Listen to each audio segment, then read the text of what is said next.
Welcome back to the U.S. Navy History Podcast. I am Dale, and I am joined by Christoph.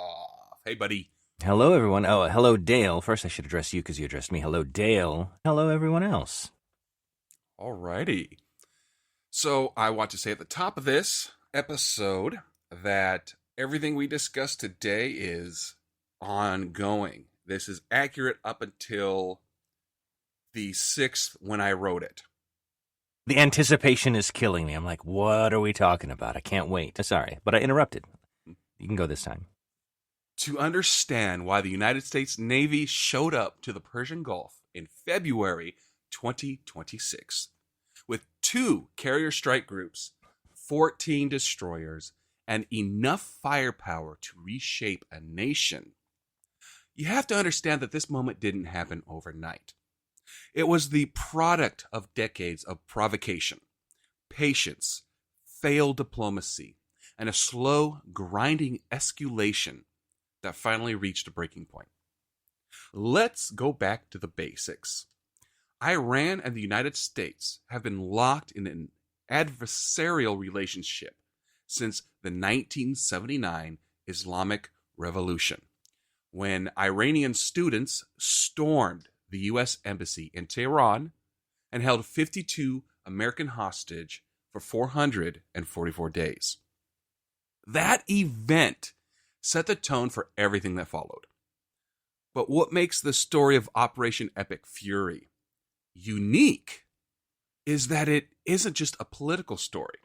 It's a maritime story. For decades, the waters of the Persian Gulf and the Gulf of Oman, have been in the arena where this rivalry plays out most dangerously. The Strait of Hormuz, that narrow checkpoint, only about 21 miles wide at its tightest point, is one of the most strategically vital waterways on the planet.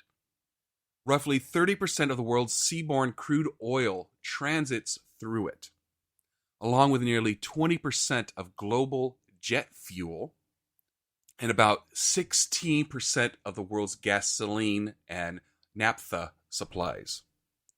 Every supertanker that leaves Saudi Arabia, Iraq, Kuwait, or the UAE has to pass through it. Iran knows this, and for years, Tehran has used that geography as a weapon. The IRGC, the Islamic Revolutionary Guard Corps, spent years systematically harassing commercial vessels in those waters. This wasn't subtle. In 2019, 2 oil tankers, the Kokuka Courageous and the Front Altair, were attacked near the Strait of Hormuz, with what U.S. officials assessed were limpet mines placed by Iranian operatives. Sailors scrambled into lifeboats. The U.S. released Navy helicopter surveillance footage of IRGC personnel removing an unexploded mine from the hull of one of the vessels. Iran denied it. The world watched, and nothing happened. That pattern of provocation without consequence repeated itself again and again. Iran seized oil tankers from Marshall Islands. It seized a Togo-flagged vessel, claiming it was involved in fuel smuggling. U.S. Naval Forces Central Command called on Iran to release vessels, stating that Iran's harassment was a threat to maritime security and the global economy. But those statements were press releases, not action. In June 2025, the situation reached a new level during the 12-day war between Iran and Israel. The United States launched Operation Midnight Hammer, a strike on 3 Iranian nuclear facilities, Fordow, Natanz, and Isfahan, using 7 B-2 Spirit stealth bombers carrying massive bunker-busting bombs, alongside Tomahawk cruise missiles fired from a U.S. submarine. It was the first time America had struck Iranian soil since 1988. The operation involved over 125 U.S. aircraft and was the largest B-2 operational strike in U.S. history. Iran's response was limited. A face-saving missile strike on Al Udeid Air Base in Qatar that caused no casualties was largely seen as Tehran letting off steam without inviting annihilation. A subsequent Pentagon assessment found Iran's nuclear problem had been set back around 2 years. The White House declared victory. But the story didn't end there, because Iran didn't stop. It kept enriching uranium. It kept rebuilding. It kept sponsoring proxy groups from Yemen and Lebanon. And back at home, the regime was facing something it feared more than American bombs: its own people. In December 2025 and into January 2026, mass protests erupted across Iran. The Human Rights Activists News Agency reported that thousands of Iranians were killed by their own government as security forces cracked down on demonstrators. Trump threatened to hit the regime hard if the executions continued. Meanwhile, the diplomatic track was going nowhere fast. In early February 2026, the U.S. and Iran held indirect talks in Oman. And while Iran's foreign minister called them a good start, subsequent rounds in Geneva produced nothing. By February 27th, Trump stated he was not happy with the negotiations, saying Iran was not willing to give up what the U.S. needed. The next day, the missiles flew. After weeks of U.S. military buildup in the Middle East and failed attempts at a new nuclear deal, President Trump announced on February 28, 2026, that the United States had begun a massive military operation against Iran, with objectives including eliminating Iran's nuclear and missile programs and destroying its navy. Simultaneously, Israel launched strikes targeting senior Iranian leadership. Iranian Supreme Leader Ayatollah Ali Khamenei was killed in the assault. The stakes of this moment cannot be overstated. This was not a limited strike on a nuclear facility. This was not a targeted assassination. This was a full-scale military operation aimed at regime change and the permanent dismantling of Iranian military power. At the tip of the spear, as it has been for every major American military operation in the modern era, was the United States Navy. The operation represented the largest concentration of American military firepower in the region in a generation. The ships, the sailors, the aircraft, the missiles, decades of tension, broken diplomacy, tanker seizures, proxy wars, and nuclear brinkmanship has led to this moment in the waters of the Gulf. In the episode ahead, we're going to break down exactly how the Navy fought this war, who was there, what they fired, what they faced, and what it all means for the future of American sea power. But first, you needed to understand what brought the fleet to that doorstep. Because when you hear about 160 Tomahawk missiles obliterating Iranian command centers in the opening hours of war, that wasn't impulsive. That was 45 years in the making. I am very interested in what we're going to discuss this episode. Like you said, it's unfolding still, but this is the first state confrontation that we've had since the early 90s. Everything else has been Iraq, war in Afghanistan. That just seemed like it was part of an overall war on terror, and I guess you could say that by extension that's what this is. But I don't know. It seems like it's the first time it's against a state rather than a nebulous group in some time. At least in 20 years. We'll say the 2003 Iraq invasion was against Iraq. So that was pretty clear. I often wonder what happens to sailors and military personnel that don't exercise in actual. I know there's constant training, constant drilling, and we've discussed that several times in previous episodes. But how do those skills remain sharp through the generations? And we've had a conflict pretty frequently to help keep that sharp. So I'm interested to see what new techniques are developed or what happens. 45 years of tension, broken diplomacy, and escalating provocation brought the United States Navy to the doorstep of Iran. Now the question becomes, exactly what did that fleet look like?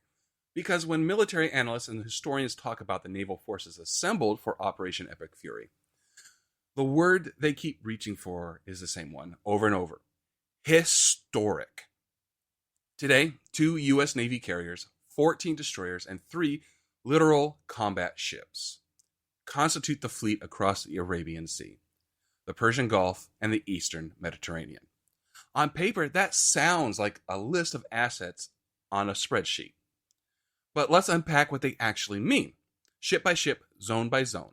The geography of this deployment tells you everything about the strategy behind it. Let's start with the 2 aircraft carriers, the centerpiece of this entire force. USS Abraham Lincoln and USS Gerald R. Ford were already positioned in the region when the war began.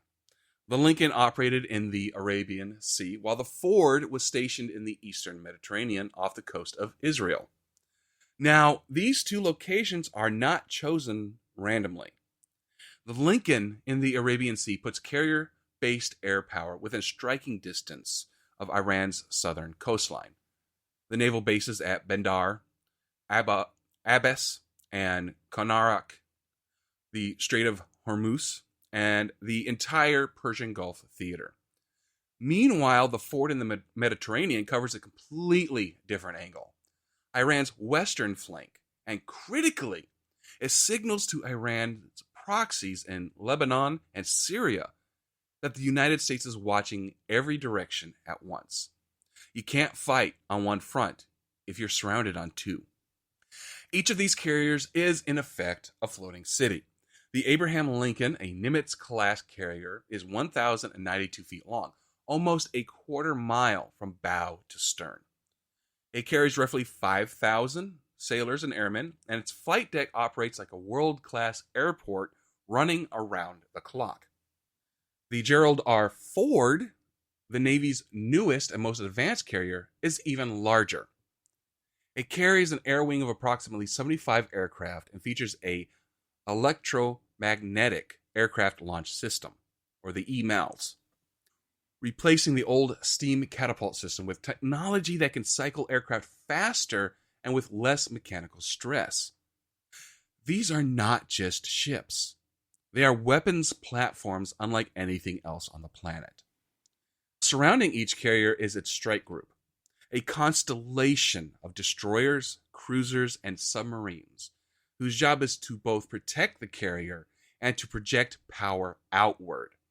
The Abraham Lincoln Strike Group includes the destroyers USS Frank E. Peterson, USS Spruance, and USS McFall, USS John Finn, USS Milanus, USS Delbert D. Black, USS Pinnaky, and USS Mixture.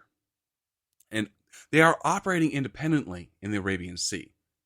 That's a lot of firepower concentrated in one stretch of water. Why does this matter?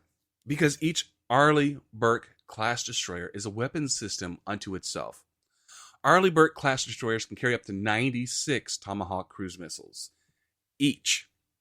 Long-range precision weapons capable of striking targets hundreds of miles inland. Equipped with the Aegis ballistic missile defense system, they also protect carriers and regional bases from incoming threats. Think about that math for a moment. 14 destroyers, potentially carrying up to 96 Tomahawks each.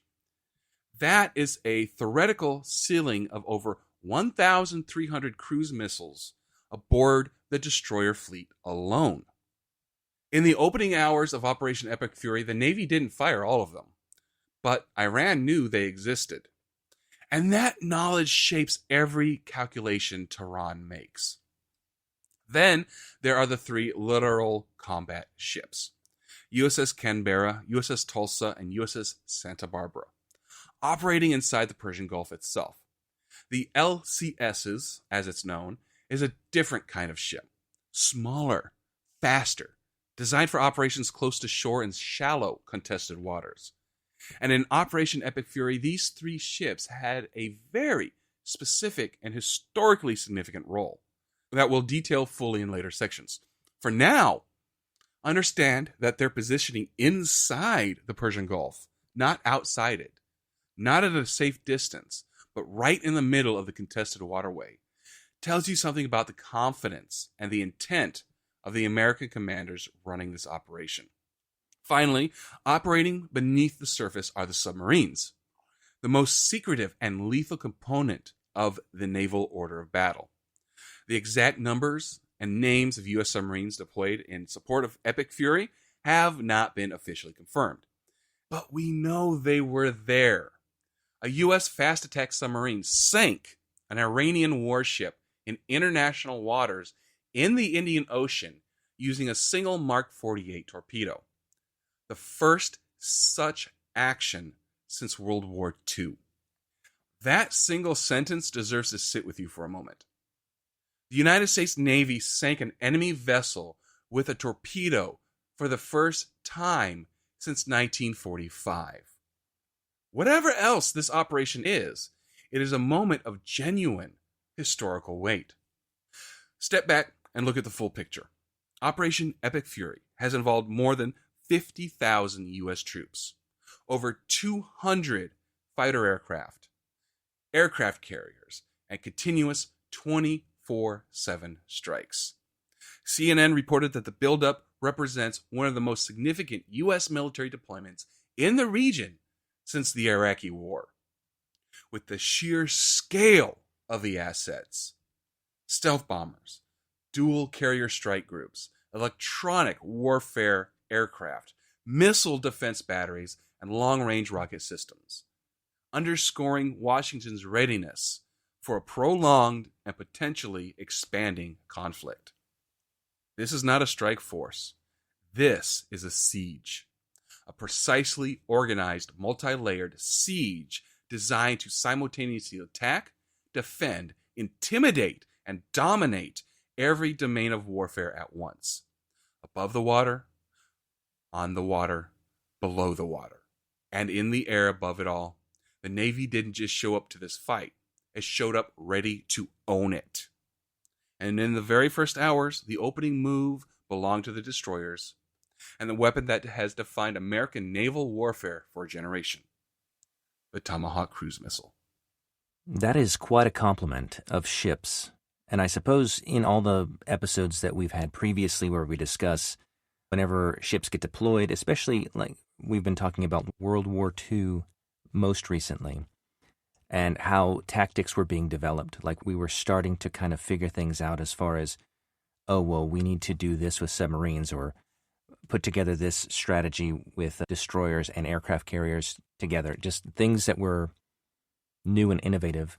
And now what I hear is we're enhancing and improving on those platforms. So when you talk about the launch systems, for example, they were steam-powered for as long as I can remember. And I really thought, why are we still doing that? There's got to be a better way. And now we're doing that. And that's just what they're releasing. It's finally available for public consumption. I'm sure there's other things that they're developing or have developed that we don't know about that will help maintain dominance on the seas and on shorelines close to the seas, wherever the strike range of the Navy can be. Do we even know in the specifics as far as how far a Tomahawk missile can fly? I know it's many miles, but I don't know if that's tens to hundreds or even 1,000 miles. I'm sure those numbers will be nerfed a little bit for public consumption. From publicly released information, modern Tomahawk missiles can reach targets more than 1,000 miles away. More than 1,000. That's insane. I'm sure with incredible accuracy as well, given the technology we've been able to implement over the years. That's astonishing, what kind of power we can project. I had heard about the sinking of the Iranian vessel via submarine. That I was surprised to even see that as a headline. Oh, wow, our submarines sank a ship. Haven't heard about that in a while. You've clarified how long it's been since that's happened. This is astonishing what's developing, also the demonstration of what we're able to do. We've seen some aspects of what our military is capable of during what was called the War on Terror. But when we're going after a single unit, a state, it seems more direct, like the targets seem more clear, and the enemy is more identifiable. Our Navy is surpassing every expectation that I had. This is astonishing. The destroyers and submarines were ready. 14 surface ships loaded with cruise missiles, submarines lurking beneath the surface of the Arabian Sea and the Persian Gulf, all waiting for the clock to hit 01:15 Eastern Time on February 28th, 2026. And when that moment came, the first weapon the United States Navy reached for was the same one it had reached for in virtually every major conflict since 1991, the Tomahawk cruise missile.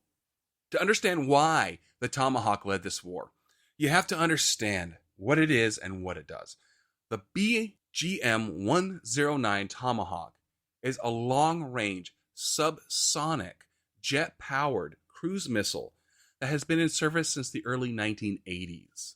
It flies low, sometimes as low as 100 feet off the ground, following the contours of terrain to avoid radar detection. It is GPS guided and can be programmed to hit a specific window of a specific building from hundreds of miles away. Sea-launched land attack cruise missiles could be fired from surface combatants or submarines operating in international waters, allowing planners to engage targets deep inside Iranian territory without exposing crewed aircraft to the dense layers of air defense. That last point is critical.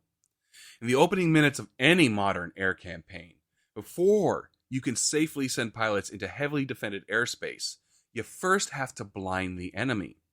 You have to destroy their radars, knock out their command and control, silence the surface-to-air missile batteries that would otherwise turn these pilots into statistics. The Tomahawk does that job. It goes first so the pilots don't have to. Iran's integrated air defense system was the most capable that any American air campaign had confronted since the Gulf War, and in some respects more demanding than the Iraqi air defense network of 1991, because it has not been degraded by 12 years of no-fly zone enforcement before the campaign began. Iran has spent decades and billions of dollars building a layered architecture of radar networks, surface-to-air missiles, short-range point defense systems, and fighter interceptors. They knew they were a target. They planned accordingly. Taking all of that down required precision, simultaneously, and scale. Admiral Cooper described the opening move as multiple waves of cruise missiles obliterating Iranian command and control and air defense capabilities. More than 160 Tomahawks may have been used in this opening phase. 160 missiles, each one launched from a warship or submarine, each one flying a pre-programmed low-altitude course through Iraqi airspace and into Iran, each one arriving at its target at almost exactly the same moment as the others.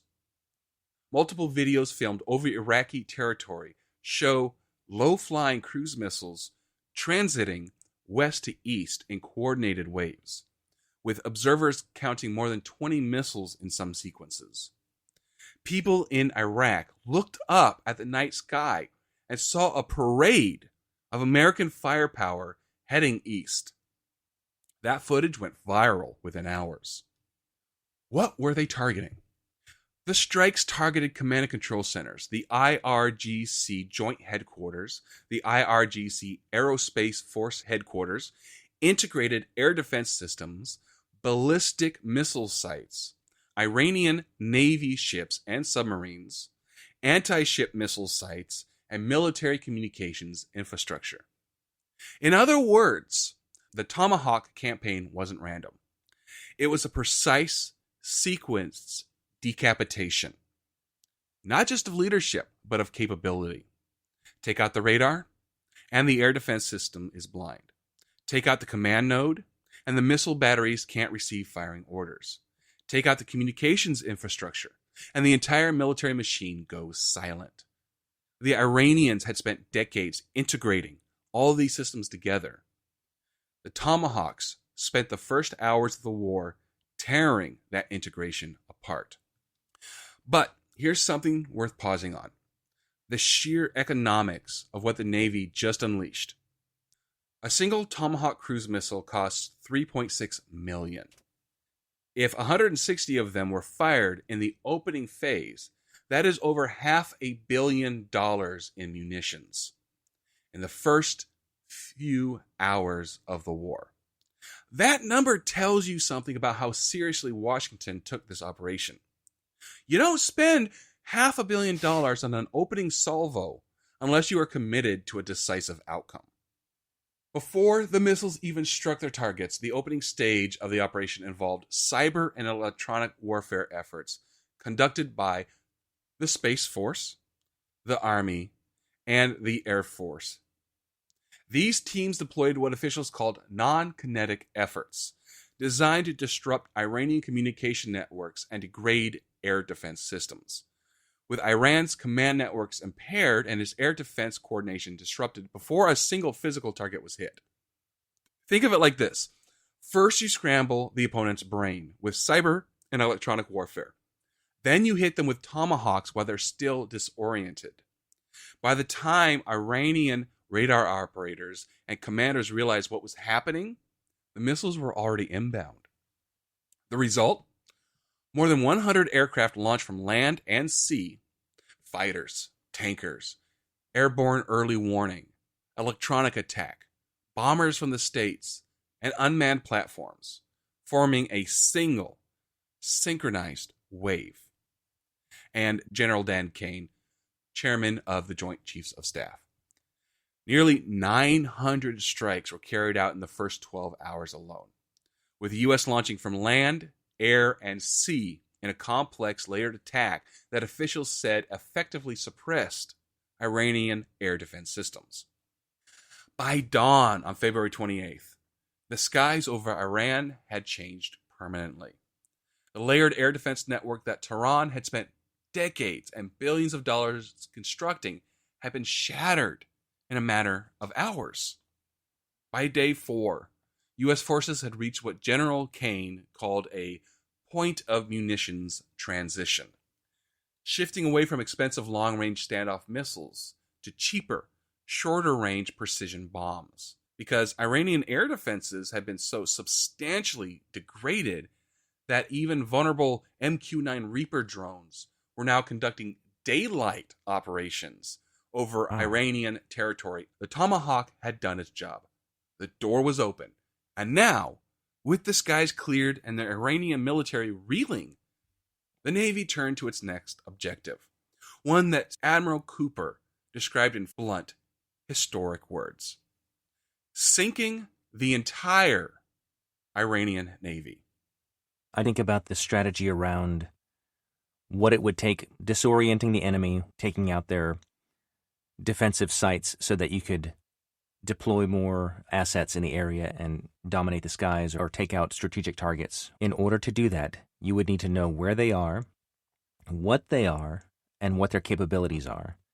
So I imagine that all the anti-air capabilities or perhaps even anti-missile capabilities that Iran has, probably not American-made. I'm pretty sure they're from some other country, likely China, maybe Russia. And so our Navy, our military would need to know how that operates. What are the capabilities of that system, and how do you bypass or whatever defense that it has? So not only did we do this, but I'm sure we did a lot of homework to figure out how do we do this in a systematic way to take out all the things we need to in order to secure the space that we need to operate in. I don't know what other countries have purchased similar equipment for their defenses, but I'm sure this is communicating to them. They were able to easily, quote unquote, easily, I'm sure it wasn't easy, but they made it look easy. What's the deal? I think that communicates one message. The social media aspect, when you were talking about the missiles flying over Iraq, that had to have been a stunning thing to see, which clearly they recorded and put on the internet. I remember when we were in the conflict in the first Gulf War, Desert Storm, there was no social media. All images were with embedded reporters deployed with the troops. This is a new world, and it's hard. It's kind of weird because AI can be deceptive. I've fallen victim to and shared, so can you believe this is happening?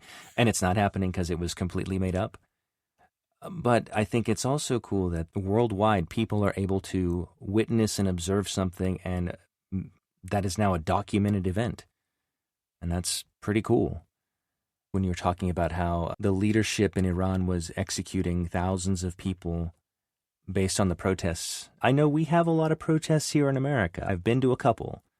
For our American audience in particular, or more Western audiences, this is a very different consequence that the government is employing against these protesters, because even at the protests I've seen, they're protected by the police. I remember seeing a defund the police rally where the police had visible disgust on their faces, but they were there to protect the people there. Very different than what we're seeing in Iran, and it's important to note and highlight. Clearing the skies was only one half of the Navy's mission in Operation Epic Fury. The other half was far more visceral and historically unprecedented. The United States Navy had been given a direct order to hunt down and destroy the entire Iranian fleet. Every ship, every submarine, every vessel flying the Iranian flag in the Arabian Gulf, the Strait of Hormuz, and the Gulf of Oman. All of it gone. That objective, stated plainly by CENTCOM Commander Admiral Brad Cooper in the opening days of the war, would have sounded almost absurd if it weren't being carried out in real time. And the results were stunning. By day 4 of Operation Epic Fury, U.S. forces had struck more than 2,000 targets with more than 2,000 munitions. Admiral Cooper declared not a single Iranian vessel remained underway in the Arabian Gulf, the Strait of Hormuz, or the Gulf of Oman. 0. An entire regional navy neutralized in under 100 hours. Let's talk about how they did it, because this wasn't one dramatic, big sea battle. This was a systematic, methodical, multi-layered naval destruction campaign carried out simultaneously from the air, from surface ships, and from beneath the ocean. And it started where Iran was most vulnerable, its home ports. What surprised naval analysts most in the opening hours was the sheer lack of Iranian preparation. Hours before the strikes began, Iran had not evacuated or dispersed its ships in Bandar Abbas, its most important naval base, sitting right at the Strait of Hormuz. The vessels remained in port, stationary and visible. Easy targets for incoming munitions. Naval doctrine teaches that when war is imminent, you get your ships out of port and into the open ocean, where they're harder to find and hit. Iran either didn't believe the strikes were coming or didn't have time to react. Either way, the result was catastrophic for them. Satellite imagery analyzed by BBC Verify showed that at least 4 Iranian naval ships burning in Bandar Abbas, with fires lasting more than 24 hours. 2 frigates showed significant damage, including one located inside a dry dock, meaning it was completely immobilized before the first strike even landed. Konark Naval Base to the east suffered similar devastation, with commercial satellite imagery showing smoke rising from the naval wharf, where a Jamarin-class corvette had been docked. Satellite imagery also revealed the destruction of the IRIS Mac, Iran's first forward-based ship. Originally a Japanese-built crude oil tanker that had been converted into a military vessel capable of supporting helicopter operations and serving as a mothership for special operation forces. It was struck while moored at Bandar Abbas, and as of March 4th, it was still burning in its berth, with no visible salvage operations underway. The Makran was the ship Tahran had once sent on a global circling voyage to demonstrate Iran's naval ambition. Now, it was a smoke-filled wreck at a bombed-out dock. Then there was what Admiral Cooper described simply as the Iranian drone carrier, a target that stopped everyone in their tracks when he described it. Cooper stated that U.S. forces had struck an Iranian drone carrier roughly the size of a World War II aircraft carrier, adding that the ship had been hit and was on fire. That ship was the IRIS Shahid Bagheri. It was a 40,000-ton vessel, commissioned just over a year before Operation Epic Fury, converted from a South Korean container ship into a dedicated drone carrier. It featured a 180-meter ski jump flight deck, could operate up to 60 Shahed series drones and helicopters, and was designed to let Iran project drone warfare capabilities deep into international waters, far beyond its coastline. Tahran spent 2 years and enormous resources building it. U.S. forces struck it within hours of launching Operation Epic Fury.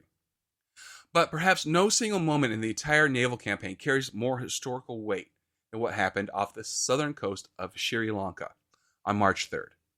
The target was the IRIS Dana, a 1,500-ton Moj-class frigate carrying approximately 180 crew members, which had been returning from an international fleet review in India and was transiting international waters when it was hit.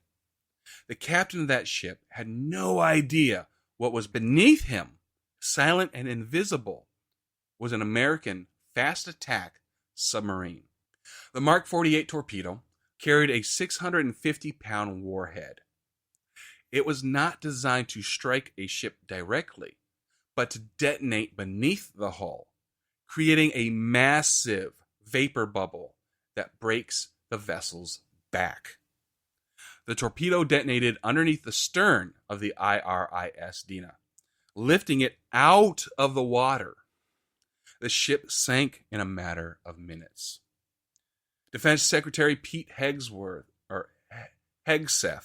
stepped to the podium at the Pentagon and described it in 6 unforgettable words. Quiet death. I miscounted. And described it in unforgettable words. Quiet death. The first sinking of an enemy ship by a torpedo since World War II. Sri Lankan authorities rescued 32 wounded Iranian sailors, recovered several bodies, and reported that roughly 80 people were killed, with around 100 others still missing. Hegseth, surveying the full scope of what the Navy had achieved, put it bluntly. The Iranian Navy rests at the bottom of the Persian Gulf. Combat ineffective, decimated, destroyed, defeated. Pick your adjective. But Iran didn't accept that verdict quietly. As the U.S. Navy was systematically dismantling its fleet, Tehran was launching everything it had in retaliation. A storm of drones and missiles aimed directly at the American ships responsible for the destruction. And the men and women aboard those destroyers were about to face a test of fleet defense unlike anything the Navy has seen in decades. I think that was pretty overpowering. So let me back up. This was incredible that we were able to catch all the ships in harbor. When you said they need to Not get all their of them. ships, what's that? Not all of them. Oh, yeah, not all of them, but a lot of them. Thank you for that correction, because that does make a big difference. The Japanese didn't bomb all of our ships at Pearl Harbor, but a lot of them. And it was a significant blow. And likewise, this is a significant blow to them. I see so many parallels to the most recent conflict that involved submarines sinking other ships, and that was World War II. When we talk about the American submarine sinking the Iranian vessel, the drone carrier, which I think is a fascinating rework of a South Korean tanker. That's interesting. Submarines don't pick up survivors. I don't think that's ever been the case.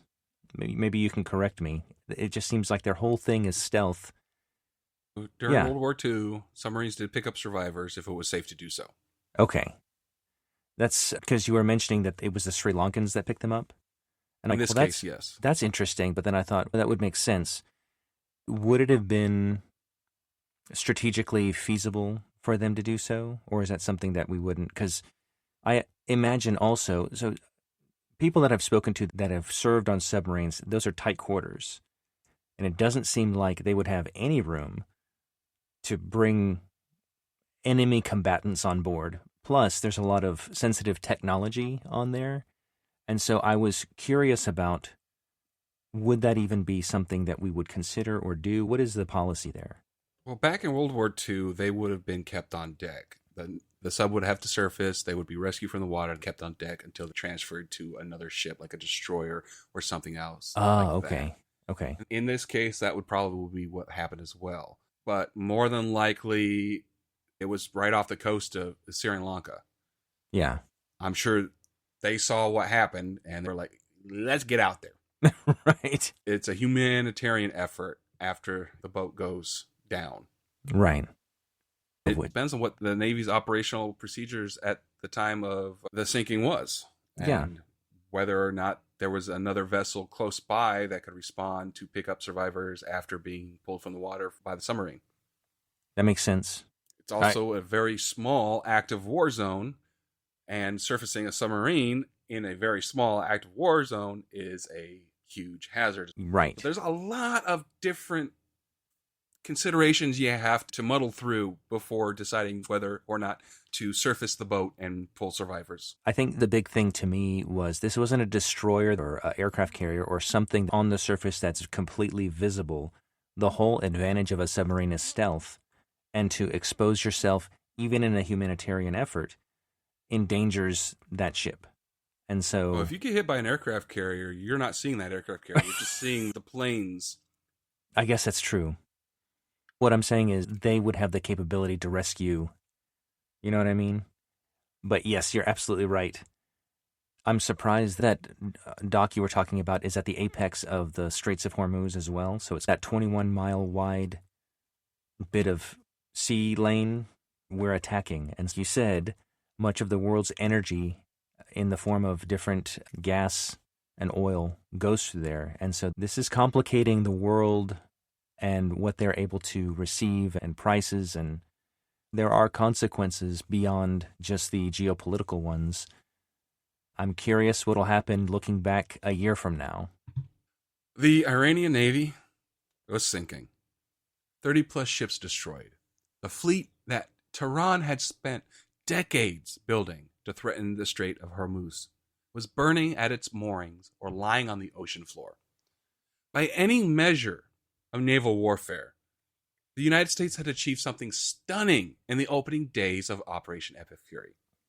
But here's the thing about fighting a nation of 90 million people with one of the largest missile arsenals in the Middle East. Even a military that is losing badly can still hurt you. And Iran was determined to hurt back. In the first 4 days of the operation, Iran launched over 500 ballistic missiles and more than 2,000 attack drones, Let me say that again. 500 ballistic missiles, 2,000 drones. Not in the entire war, in the first 4 days. Tehran was throwing everything it had at American forces, regional partners, and civilian infrastructure across the Middle East in a massive, indiscriminate, retaliatory barrage that tested the limits of every missile defense system in the theater. And right in the center of that defensive battle, once again, was the United States Navy. To understand what the fleet was up against, you need to understand the two very different threats Iran was deploying.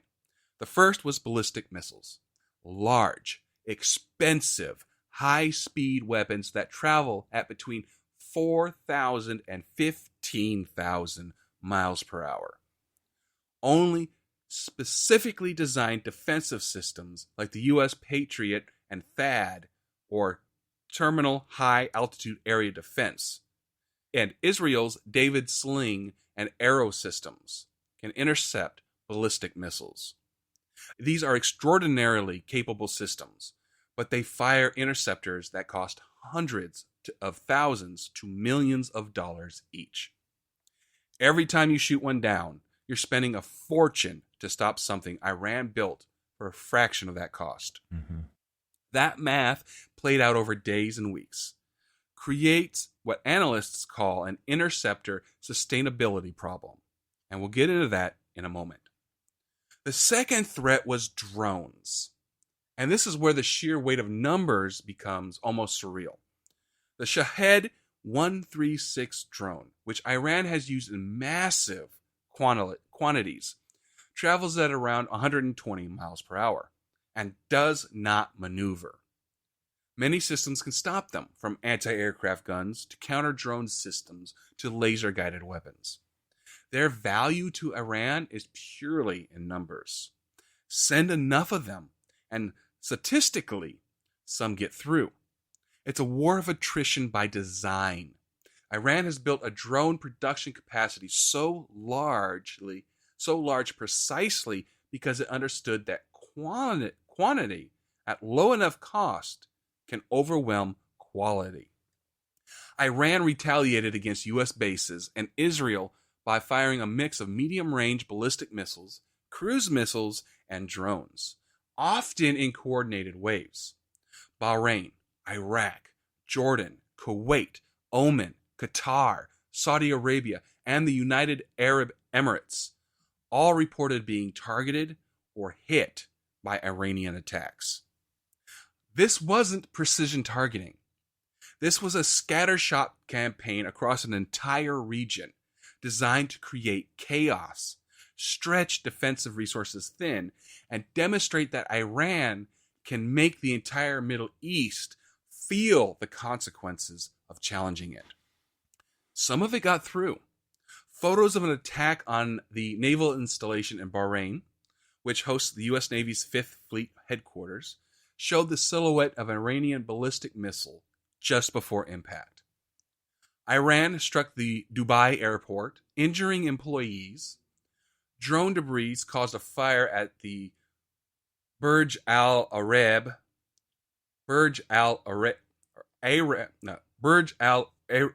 Hotel on the Palm Jumeirah Island. Debris from an interception caused a fire at the Jebel Ali port. In Kuwait, 6 American service members were killed. These were real losses, real consequences. The Navy's destroyers and their missile defense systems were working, but they were not impenetrable.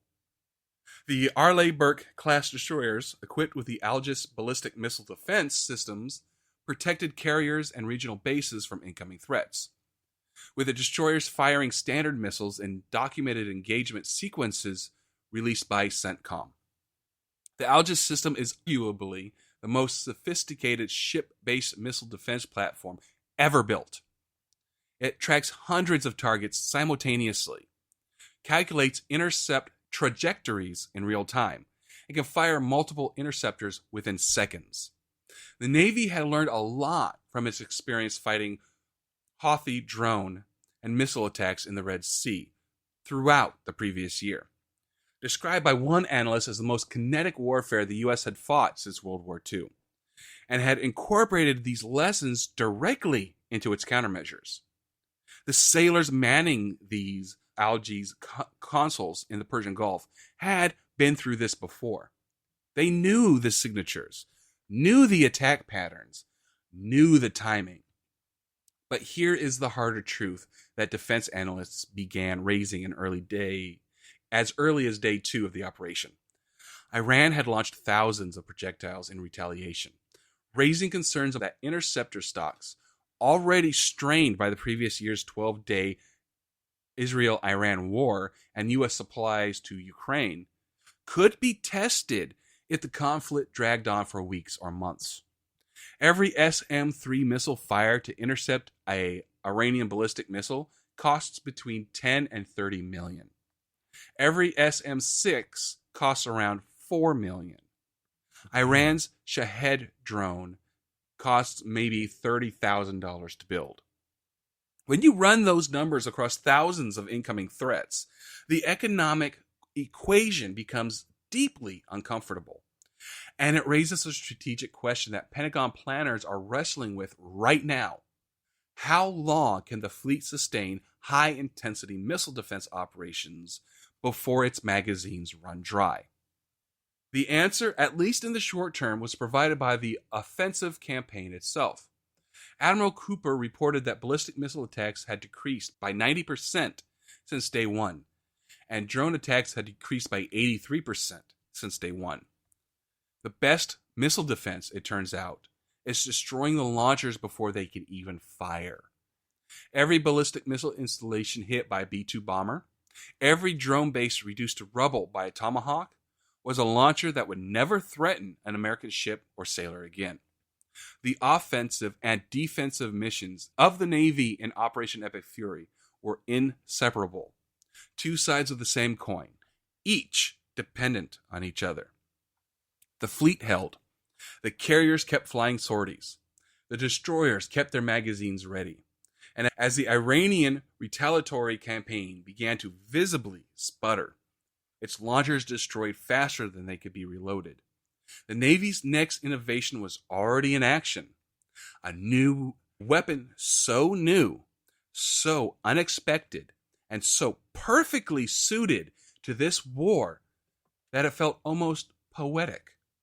An American drone built by reverse engineering Iran's own weapon, now being used to defeat the country that invented it. I want to start by saying what you said about the quantity of drones that they make reminded me of a quote from Napoleon. And quantity has a quality all its own. And there is something to that. If you can churn out enough devastating tools, you can overwhelm your enemy. And I think that's what Iran's ploy was. I don't really understand the rationale between firing so many missiles at so many neighbors. Yes, the short term is the U.S. and allies in the area would have to defend against those. But then also those that are sitting out are just getting hit for no reason. And that would foster an antagonistic relationship at the very least. And so that seems like a dumb move, I think. But of course, I might not understand the nuance. I completely accept that as a reasoning. I think the drone that the Iranians developed and that the Americans reverse engineered to counter it, they actually developed that drone because they captured an American drone initially. And so it all kind of comes full circle. If we're spending this much money trying to defend and attack, that is not going to be sustainable for a very long time.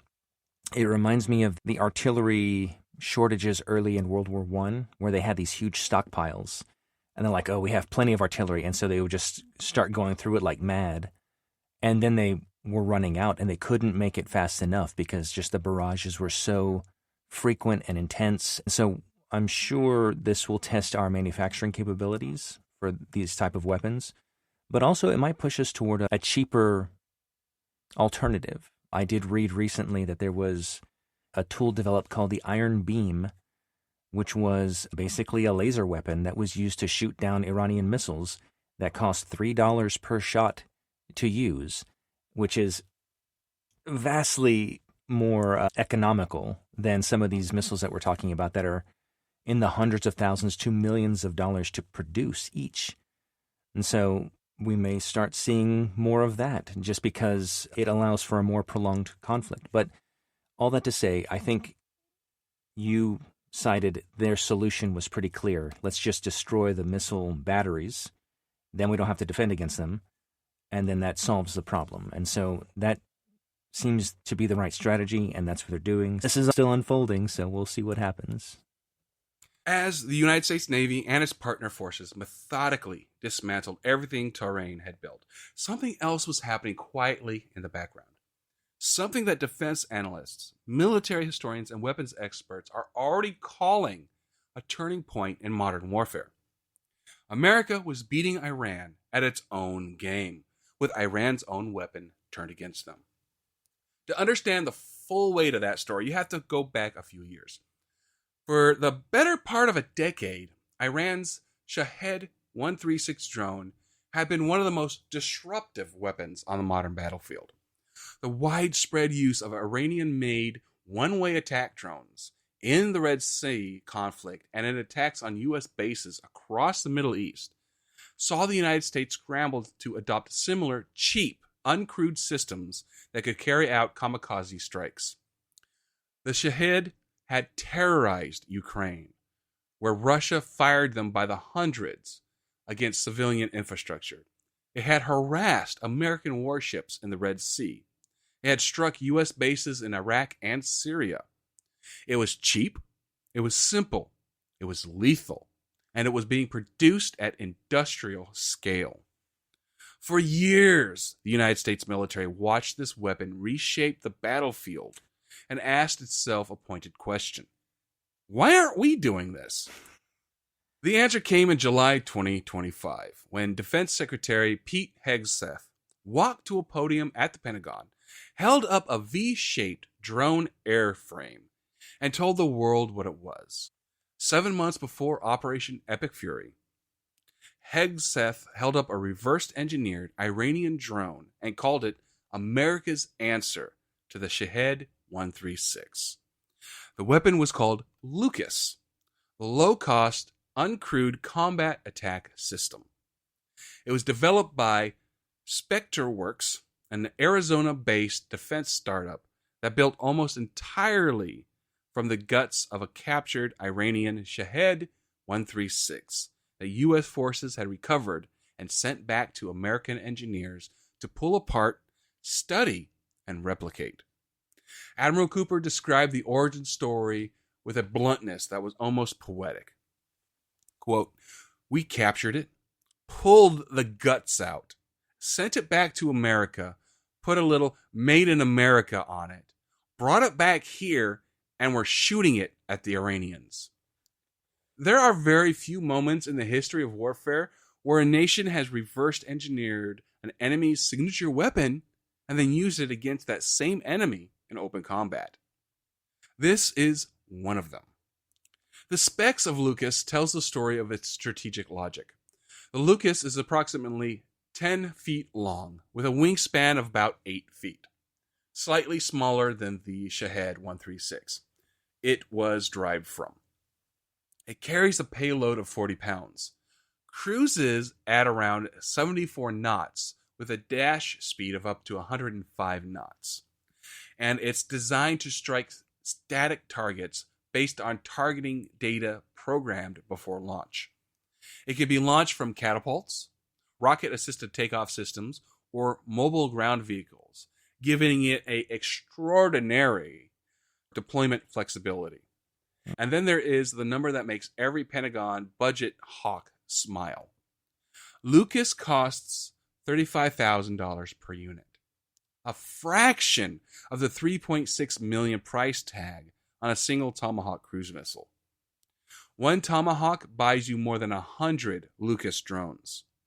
That math changes everything about how you plan a sustained air campaign. In December 2025, U.S. Navy personnel carried out the first at-sea test launch of a Lucas drone from the littoral combat ship USS Santa Barbara in the Gulf, demonstrating that the system could be operated from compact maritime platforms as well as land bases. That test, conducted just weeks before Operation Epic Fury began, was the final shakedown. The weapon was ready. The task force was ready. The only thing missing was the war. On February 28, 2026, CENTCOM officially confirmed the first hours of operation included precision munitions launched from air, land, and sea. Additionally, CENTCOM's Task Force Scorpion Strike employed low-cost, one-way attack drones for the first time in combat. The targets were significant. Defense experts assessed that Lucas drones were used to hit IRGC Shahed drone manufacturing sites and other weapon facilities, striking Iran's ability to produce the very weapon that Lucas was modeled after. America wasn't just using Iran's playbook. It was using Iran's playbook to destroy Iran's playbook factory. That's a great, yes. The operational impact was immediate and measurable. When asked directly how effective Lucas had been, Admiral Cooper gave a one-word answer: indispensable. He highlighted how Lucas had helped preserve magazine depth, the critical question of whether the Navy could sustain high-intensity strike operations without running out of expensive munitions. Every target hit by a $35,000 Lucas drone was a target that didn't require a $3.6 million Tomahawk. Across hundreds of strikes, that arithmetic adds up to tens of millions of dollars in preserved inventory. Inventory that could be held in reserve for the most demanding targets, or for a conflict that lasted weeks longer than planned. What makes this genuinely significant isn't just the combat confirmation, it's the speed. An Arizona startup, a captured Iranian airframe, a task force that didn't exist 6 months before the war began, and a combat debut that changed the cost calculus of precision strike warfare in its very first engagement. But Lucas wasn't the only new technology getting its baptism by fire over the skies of Iran. As the drones struck their targets from land and sea, the carriers were launching different kinds of mission entirely. One that required not explosives, but electronics. The EA-18G Growler was already airborne, already jamming, already fighting a war that most people would never see on a radar screen. I may have misspoken earlier in the episode, and I want to clarify that now. The drone that the Iranians had originally captured from America was very different. It was very large, like a miniature, actually bigger than a miniature airplane. If this Lucas technology is something that Pete Hegseth held at a press conference, it is not the same thing, because it would be a mock-up that he held, not the real thing. That's why I was like, I probably messed up. Remember, it's still 10 feet long with an 8-foot wing spread. This is still smaller than the original drone technology. Anyway, that's absolutely the future of warfare. It's cheaper. Drone technology will be enhanced by leaps and bounds over the next 20 years. That's going to be one of the primary vehicles, because imagine how much a Raptor costs, and then not only how much that costs, but the weapon systems on the Raptor, missiles and whatnot, the pilot in the Raptor, and the training for that pilot. All that cost is substantial.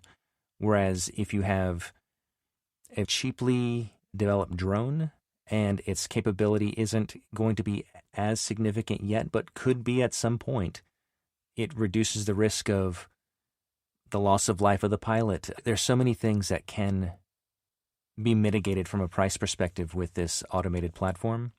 So I've seen drones with flamethrowers on the internet, which I thought was totally awesome, and that's just a guy that was bored, not a focused military investment in engineering. So automated systems, I could totally see that taking over a majority of some of the type of deployment. The Lucas drones were flying. The Tomahawks had already done their damage. The Iranian Navy was on the floor. From the outside, from the perspective of everyone watching satellite imagery or reading Pentagon press releases, Operation Epic Fury looked like an overwhelming, one-sided display of American firepower. But there was an entire dimension of this war that most people never saw. A war fought not with missiles or torpedoes, not with explosions or fire, but with invisible electromagnetic waves traveling at the speed of light. A war fought in the spectrum, and the aircraft at the center of that invisible battle was a jet that most Americans have never heard of. Meet the EA-18G Growler. Defense Systems Steve Elstretti, writing for the National Security Journal, called the Growler the indispensable ghost and the single most critical factor in the U.S. Navy's ability to operate within Iran's contested airspace. That is an extraordinary claim in an operation that also featured B-2 stealth bombers, F-22 Raptors, and over 160 Tomahawk cruise missiles. But Steve's assessment reflects a fundamental truth about modern air warfare that gets lost in the spectacle of explosions and aircraft carrier footage. Before any pilot can safely fly into defended airspace, someone has to blind the enemy first, and that someone is the Growler crew. Based on the FA-18 fighter platform, the EA-18G Growler carries jamming pods, communication countermeasures, and specialized radars designed to identify and suppress enemy electronic threats. Think of it this way. Every surface-to-air missile battery in Iran, every S-300, every Bavar 373, every Tor system, depends on radar to function. The radar sees the incoming aircraft, tracks it, calculates an intercept solution, and hands that data to the missile launcher. The missile then follows the radar guidance to the target. Remove the radar, and the entire system is blind. The missile launcher is just an expensive piece of metal pointed at the sky, with no idea where to shoot. That is exactly what the Growler does. It jams the radar signal. It floods the frequency with electronic noise. It blinds the system before it can kill a pilot. The Navy released images of Growlers from Electronic Attack Squadron 133, the Wizards, launching from the USS Abraham Lincoln, as well as a Growler from VAQ-142, the Grey Wolves, on the USS General R. Ford. Both carriers involved in the first wave of attacks. Both air wings, from the Mediterranean to the Arabian Sea. Every strike package that launched into Iranian airspace had Growlers leading the way or flying in close escort, jamming, suppressing, and clearing the electronic path for the aircraft behind them. But the Growler doesn't just jam. It also kills. The AGM-88G Advanced Anti-Radiation Guided Missile Extended Range, carried by EA-18G Growlers, and from modified pylons by F-35s and Super Hornets, was the primary anti-radiation weapon targeting active radar emitters. The AARGM-ER's extended range of approximately 115 miles in optimal conditions allowed EA-18G crews to fire from outside the engagement envelopes of the systems they were targeting, meaning the Growler could destroy an Iranian radar from a distance beyond which that radar's associated missile battery could actually reach. The hunter was staying safely out of range of the hunted. That geometric advantage is not an accident. It is the product of decades of weapons development, specifically engineered to keep those aircraft and their crews alive. Iran's air defense architecture relied far more heavily on land-based surface-to-air missile networks than on a traditional fighter interceptor fleet, making the Growler's ability to blind those defenses paramount to establishing air superiority over Iranian territory. This is a crucial distinction. When the United States fought Iraq in 1991 or 2003, a major part of establishing air superiority involved destroying or avoiding Iraqi fighter aircraft. Iran's Air Force, aging F-14s and F-4s, many of them barely operational, was never a serious factor in this conflict. What Iran had instead was missiles, thousands of them, networked into a sophisticated, layered, integrated air defense system that covered the entire country. Defeating that system wasn't a job for dogfighters. It was a job for electronic warfare.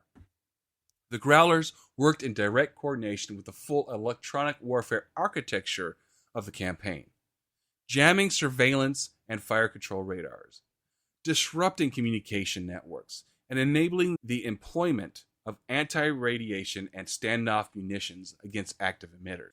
Airborne early warning and control aircraft established persistent radar coverage and airborne command nodes, directing fighter patrols, deconflicting high-density airspace, and cueing intercepts against residual Iranian aircraft or missile launchers.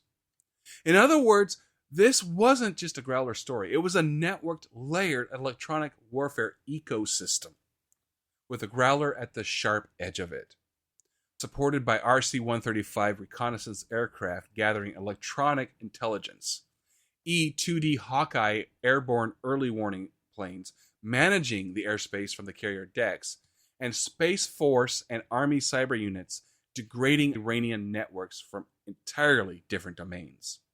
Each carrier air wing in 2026 typically included one EA-18G Growler electronic attack squadron of 5 aircraft.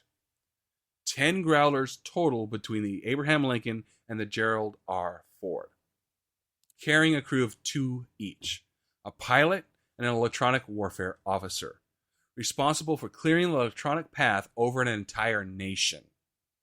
Photos released by CENTCOM showed EA-18s operating throughout the operation, logging sortie after sortie, day and night, rotating through maintenance cycles and back into the air again over Iranian territory. The invisible war the Growler fought made every other part of the operation possible.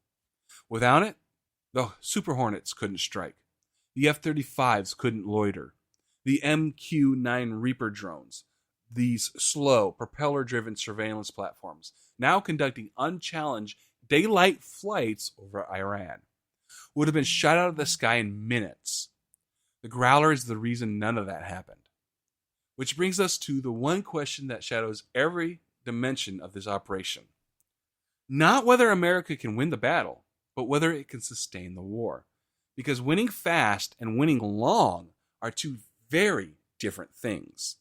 And the costs, already eye-watering after just the first few days, were about to become a central part of this story.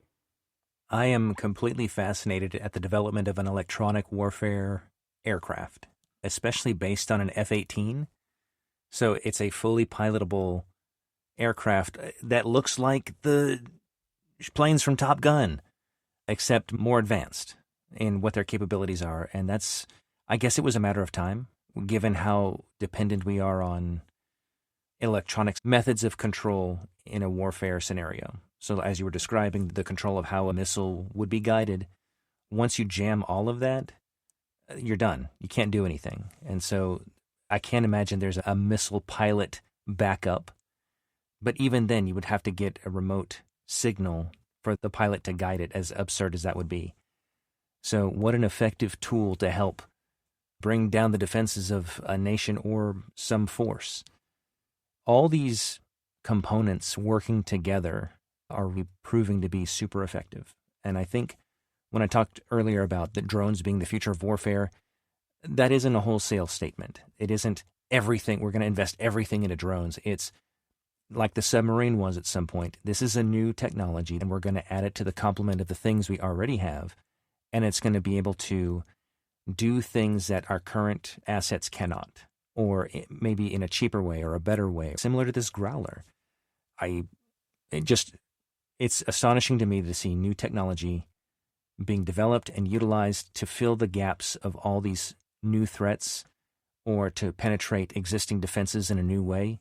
I think this is communicating, it's a wake-up call of sorts to other nations that may be belligerent, what our capabilities are, as well as what we're willing to invest.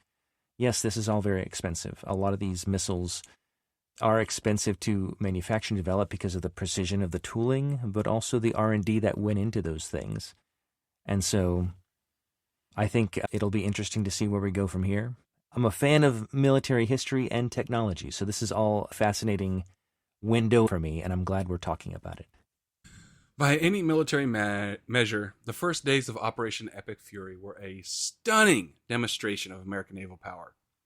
But there's a version of the story that happens entirely off the battlefield. In budget offices, in congressional hearing rooms, and in the spreadsheets of defense analysts. And it raises questions that no amount of military success can fully answer. Because winning a war is one thing, affording it is another. Let's start with the raw numbers, because they are genuinely staggering. Operation Epic Fury is costing nearly $900 million per day, Ugh. driven by the large expenditure of munitions. $900 million every single day. To put that in perspective, that is roughly the annual GDP of a small nation being spent every 24 hours on a single military operation. According to CSIS, the Center for Strategic and International Studies, the war is costing about $891 million per day, the Pentagon has publicly shared. Operating the fleet itself for the first 100 hours of the campaign cost $64.5 million, with $5.9 million of that being unbudgeted expenditure that the Pentagon had not planned for. The daily price tag for naval operations alone, just keeping the carriers, destroyers, and littoral combat ships at sea and operational, runs approximately $15 million per day. That sounds almost modest compared to the overall figure, until you realize it doesn't include the cost of the munitions those ships are firing. The ships are the platform. The weapons are the bill. And what a bill it is. CSIS estimates it will cost $3.1 billion to replenish the U.S. munitions inventory on a like-for-like basis just for the first 100 hours of the operation, with replacement costs running an additional $758 million per day thereafter. That figure reflects a hard reality in modern high-intensity warfare. You don't just burn money when you fight. You burn the inventory that took years and billions of dollars to build up. Every Tomahawk fired is a Tomahawk that must be manufactured, tested, and delivered before the Navy's magazines are full again. And Raytheon, the primary manufacturer, can only build them so fast. According to estimates by the Payne Institute, U.S. forces fired approximately 180 SM-2, SM-3, and SM-6 naval interceptors, 90 Patriot PAC-2 and PAC-3 missiles, and 40 THAAD interceptors during the defensive phase of the operation. Add those up. Each MS-6 costs around $4 million. Each SM-3 costs between $10 and $30 million, depending on the variant. THAAD interceptors run around $10 million apiece. You are looking at well over $1 billion in defensive interceptors alone, spent not to strike a single target, but simply to keep American ships and bases from being hit. That is the brutal economics of missile defense in a high-intensity conflict against a nation that has spent decades building a cheap, mass-produced drone and missile force specifically designed to drain American inventories, which is precisely why the munitions transition story matters so much. As coalition air superiority was established over growing parts of the theater, the United States began shifting from expensive long-range standoff weapons to far less costly and more plentiful munitions, such as joint standoff weapons and gravity bombs equipped with GDAM guidance kits. To understand the financial logic of that shift, consider this single comparison. A Tomahawk missile costs $3.6 million. An equivalent JDAM guided bomb costs $80,000. That is a 97.8% reduction in cost per target. When you are striking hundreds of targets per day, that difference, compounded across an entire air campaign, amounts to billions of dollars in preserved inventory and avoided expenditure. The Growlers made this transition possible. By clearing the electronic threat environment, they allowed non-stealthy aircraft to operate where only stealthy platforms could fly before. B-1 and B-52 bombers began operations from the continental United States over Iran, carrying more and larger bombs than what was possible with fighters. The bigger picture here is a fiscal one that Congress and the Pentagon are just beginning to wrestle with. The Pentagon has not yet asked Congress for a supplemental spending bill to cover the operation, and experts say the total cost is highly unpredictable until the conflict ends. Kent Smetters, facility director of the Penn Warburton budget model, told CNN that a 2-month campaign could cost between $40 and $95 billion, depending on whether the U.S. puts boots on the ground and how quickly munitions can be replenished. For wider context, the cost of the Iraqi war ultimately reached nearly $3 trillion when long-term veteran care, interest on borrowed money, and reconstruction are factored in. No one is suggesting Epic Fury would reach that scale, but the warning is worth heeding. Defense Secretary Pete Hegseth on March 4th offered no indication of a pullback. "We are just getting started," he said, adding that U.S. forces would be accelerating. That is the posture of a military that believes it is winning decisively. And by the metrics of the battlefield, it is. But winning decisively and winning sustainably are two different calculations. And right now, the United States is burning through its most expensive munitions at a rate that the defense industrial base is not currently equipped to replace quickly. That tension between battlefield dominance today and strategic readiness tomorrow is not just a budget question. It is a central strategic question hanging over the next phase of this operation. Because according to Admiral Cooper, the Navy's mission in Operation Epic Fury is far from complete. The Iranian fleet is gone, the air defenses are shattered, but Iran's ability to rebuild, to rearm, to reconstitute its missile production, that capability still exists, and the Navy has begun a direct order to make sure it doesn't for long. I have a business proposition for you, Captain. I'm listening to these numbers, and they're pretty incredible. I was at the pharmacy the other day, and I had to buy some NyQuil, right? Next to the NyQuil was the generic NyQuil at only 2/3 the price. Same effectiveness, same formulation. And I went, that's a great option. Now, $10 million for a missile, right? Let's say we buy the tooling and manufacturing and have all the equipment ready. We can help supply these missile deficiencies that we're creating with the generic equivalent. So we won't call them Patriot Pack. It'll just be all white and it'll say missile on the side. Just the generic missile. And at just $7 million. That's a discount, right? That is a discount. We could be serving our country and serving ourselves at the same time. And serving the cause of freedom. That's 3 things we're serving. That's pretty good. If anybody wants to help us with this startup, contact us. Yeah. We're looking for venture capitalists and people that are skilled at putting together missiles. I don't know if I should have said that out loud on the internet. That's just contact us. It'll work out. For any of the ABCs listening, Christoph said that, not me. Go knock on his door. Okay, I will accept that. I'm just trying to help our country, bro. But this is an astonishing amount of money that we're spending, and we're going to accelerate, is the message that I'm hearing from the Secretary of Defense.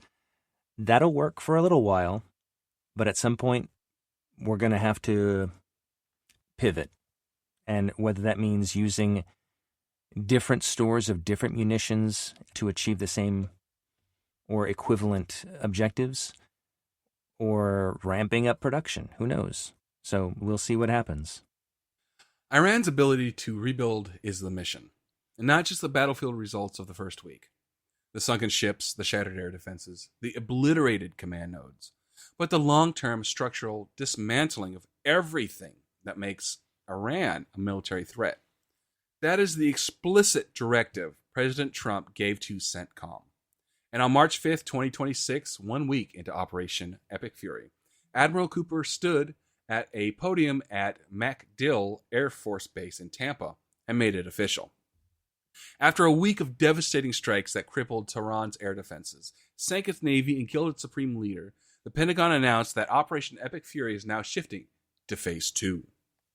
Systematically dismantling Iran's missile production industrial base so the regime can never rebuild. Phase 2. Those two words carry enormous weight, because Phase 1, as stunning as it was fundamentally about the present tense. Destroying what Iran has right now, sinking the ships that are in the water today, taking down the radar that is active this moment, firing the Tomahawk at the command center that is operational right now. Phase 2 is about the future tense. It is about ensuring that even if a future Iranian government, a reconstituted Iranian military, or a successor regime to the one currently collapsing under American and Israeli pressure, even if any of those entities tries to rebuild, they'll find themselves staring from rubble. Cooper put it with characteristic plainness. Quote, "We're not just hitting what they have, we're destroying their ability to rebuild. And so, as we transition to the next phase of this operation, we will systematically dismantle Iran's missile production capability for the future." And that's absolutely in progress. What does that look like in practice for the Navy specifically? It means the carriers keep flying. It means the destroyers stay on station. It means the strike packages launched from the Abraham Lincoln and the Gerald R. Ford continue to include targets that are not just military installations, but industrial ones. The factories, the supply chains, the engineering facilities, the raw material depots that feed Iran's weapons programs. CENTCOM released video highlighting its effort to eliminate the Iranian regime's mobile missile launch capabilities. The trucks, the transporter erector launchers, the dispersal sites that Iran had built specifically to survive a first strike by hiding and moving its weapons. Finding and destroying the mobile launchers is one of the hardest targeting problems in modern warfare. They move. They hide under bridges and in tunnels and in civilian industrial facilities. It requires persistent surveillance, rapid targeting cycles, and the ability to strike within minutes of a launcher being spotted. That is exactly what a carrier air wing operating around the clock from two different directions provides. Hegseth was blunt about what is coming. The amount of firepower over Iran and over Tehran is about to surge dramatically. He laid out a vision of intensified operations, more fighter squadrons, more defensive capabilities, and more frequent bomber pulses. The plan, as described by CENTCOM leadership, is to create a deterrent so strong that Iran recalibrates its strategic calculus permanently. That phrase, permanently, is doing a lot of work. It signals that this is not a campaign designed to produce a ceasefire or a negotiated pause. This is a campaign designed to produce an outcome. And the Navy's fleet is the instrument delivering that message every hour of every day. Cooper confirmed that Iran's ability to hit American forces and regional partners is declining while American combat power is building.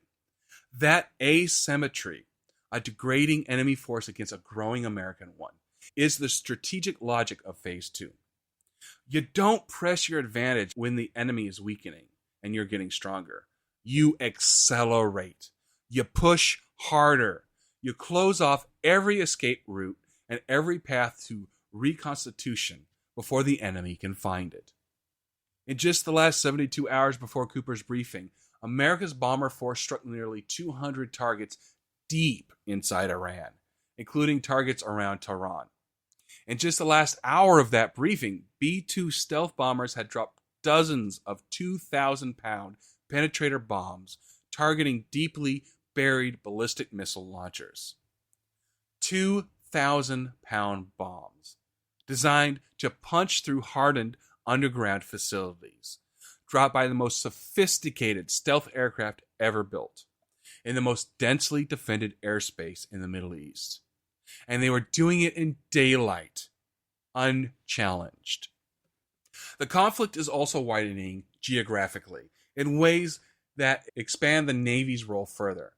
Iran struck a U.S. oil tanker in the Persian Gulf and launched drone attacks against Nakhchivan enclave and targets in Turkey, dramatically widening the conflict's geographic footprint.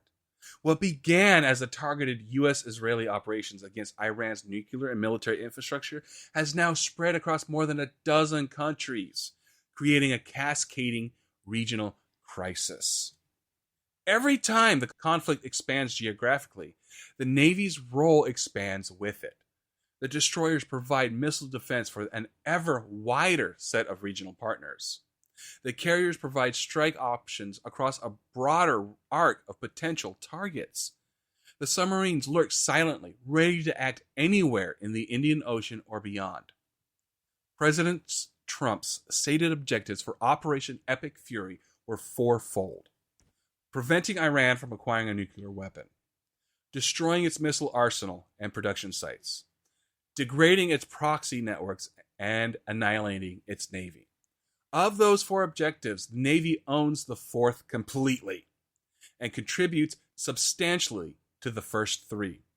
CENTCOM declared it now controls the skies over Iran, launching strikes from, in their own words, seabed to space to cyberspace, around the clock.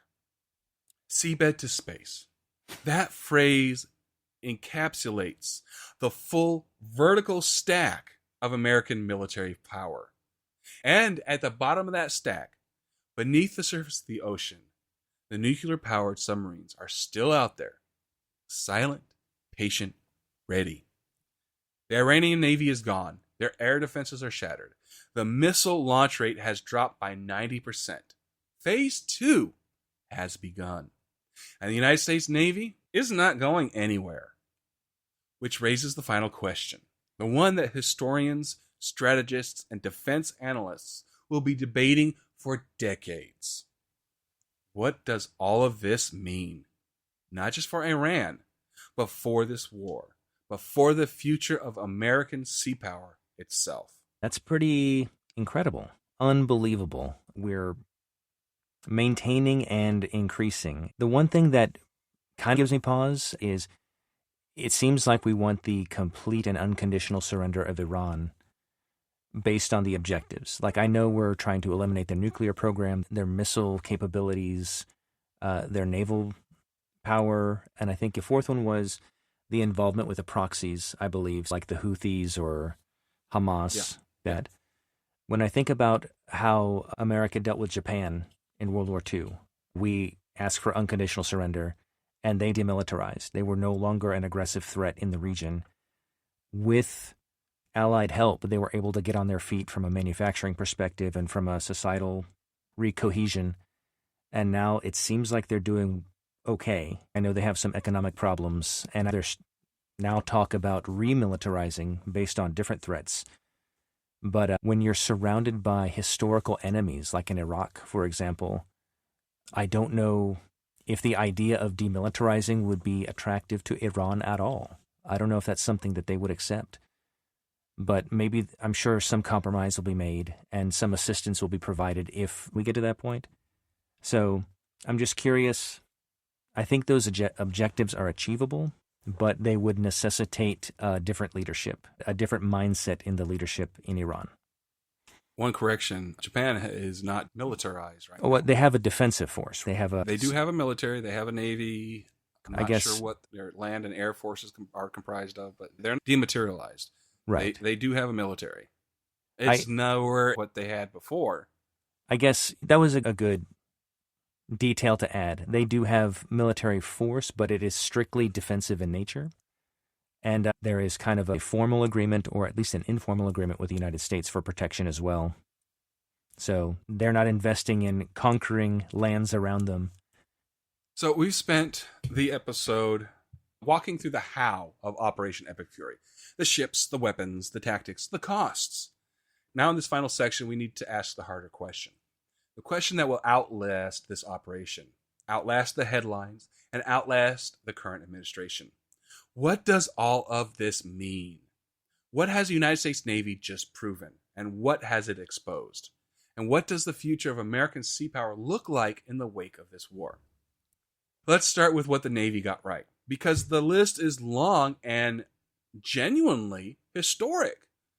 The simultaneous deployment of USS Abraham Lincoln and USS Gerald R. Ford to the same theater stands out as a rare and powerful concentration of U.S. naval air power, underscoring the Navy's capacity to combine legacy endurance with next-generation launched technology, delivering sustained multi-domain effects from the sea.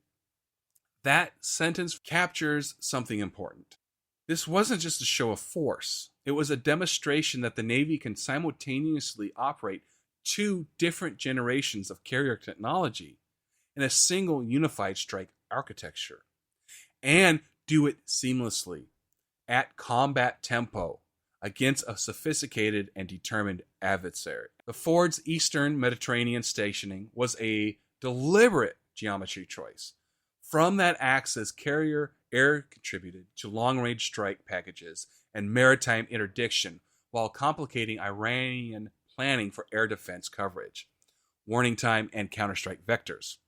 That kind of geometric thinking, positioning assets not just to maximize offensive reach, but to multiply the enemy's defensive problems, is the hallmark of genuinely sophisticated operational planning.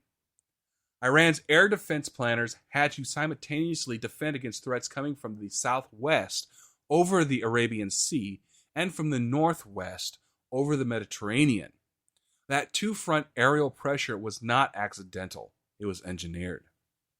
CENTCOM declared that freedom of maritime navigation, which has underpinned American and global economic prosperity for more than 80 years, will continue to be defended. 2 days into the operation, the Iranian regime had 11 ships in the Gulf of Oman.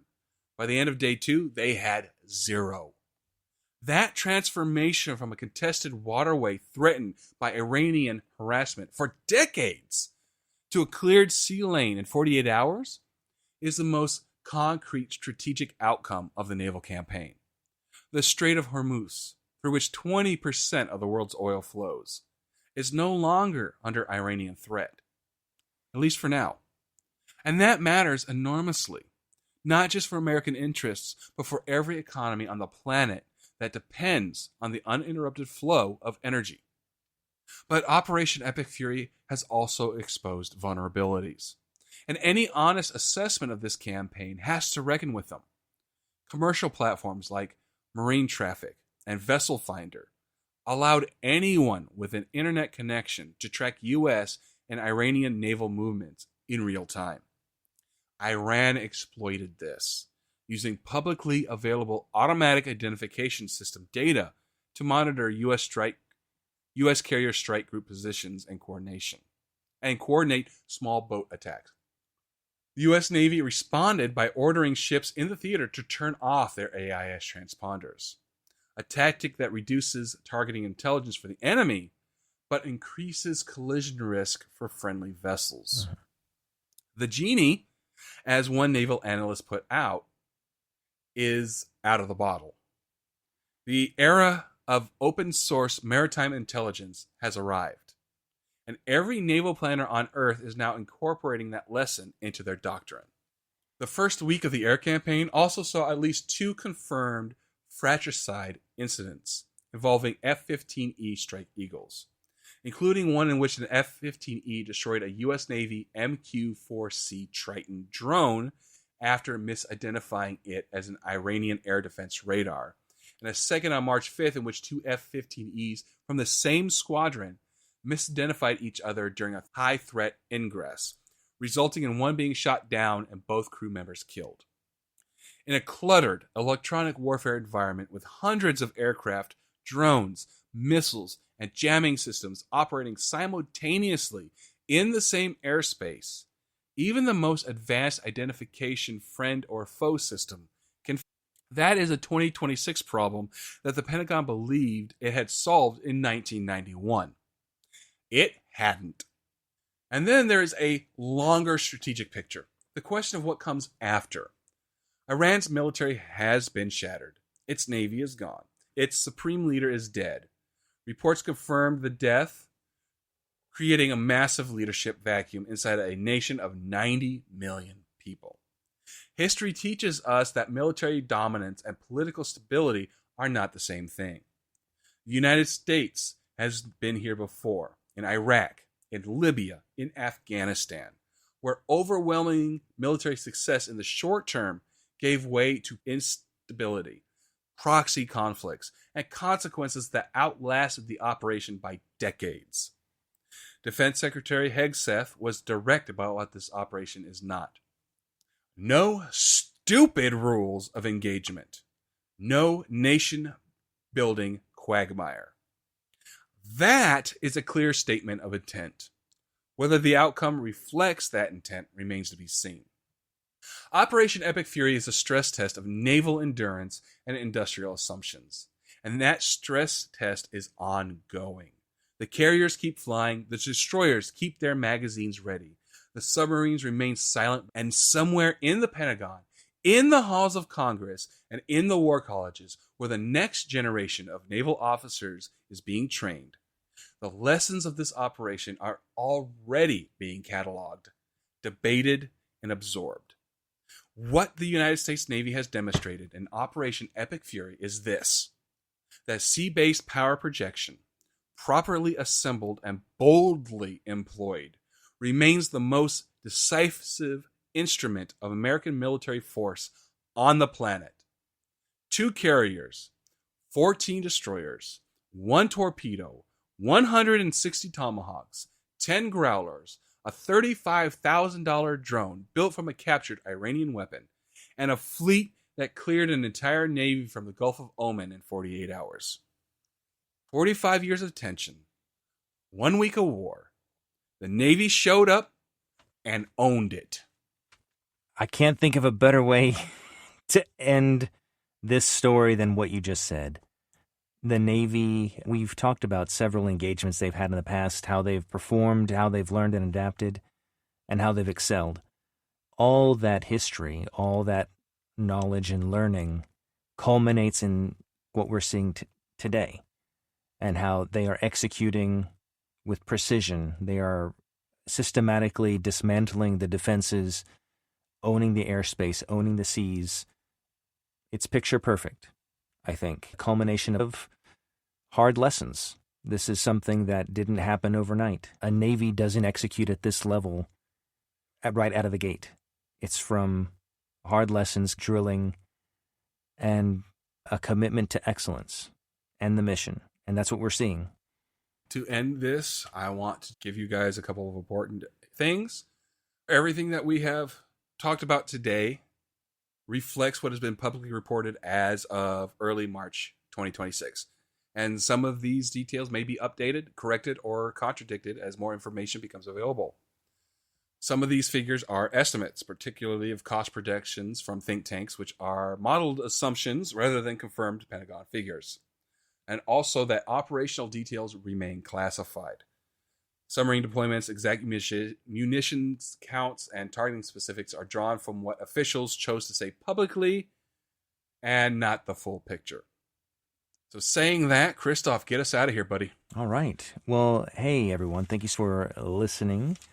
We hope that you enjoyed this analysis and description of what's happening now. Maybe you're confused as to the progress or what's happening or the technology or the tactics.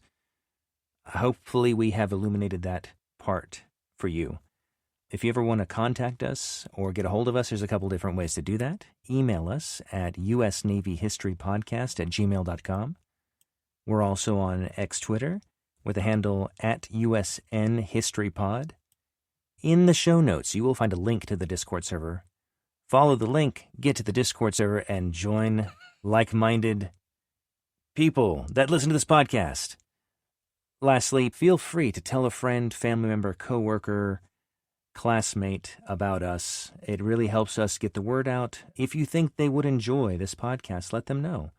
And then we'll have another listener, and then you'll have something to talk about at Thanksgiving that is interesting, and yeah, that would be so great. Plan ahead. Thanksgiving's, depending on when you hear this, it could be close, it could be far. Anyway, thank you so much. And with that, we're going to wish you guys fair winds and following seas. Goodbye. Bye.